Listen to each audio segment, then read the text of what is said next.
আবু হুরায়রা রাদিয়াল্লাহু আনহু বলেন, রাসূল সাল্লাল্লাহু আলাইহি ওয়াসাল্লাম বলেছেন, 7 শ্রেণীর লোককে আল্লাহ সুবহানাহু ওয়া তাআলা তার ছায়া দিবেন, যেদিন বিচার দিবসে তার ছায়া ব্যতীত আর কোনো ছায়া থাকবে না। 1. ন্যায়পরায়ণ শাসক। 2. সেই যুবক যে আল্লাহর ইবাদতে বড় হয়েছে। 3.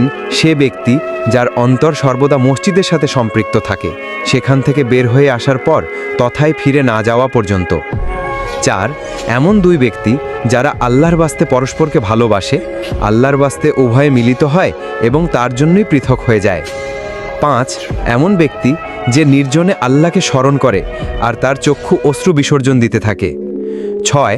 এমন ব্যক্তি যাকে কোনো শোভ্রান্ত সুন্দরী নারী আহ্বান করে আর সে বলে, আমি আল্লাহকে ভয় করি। এবং 7. সে ব্যক্তি যে গোপনে দান করে, এমনকি তার বাম হাত জানতে পারে না তার ডান হাত কি দান করেছে। বুখারী, মুসলিম, মিশকাত হাদিস 649।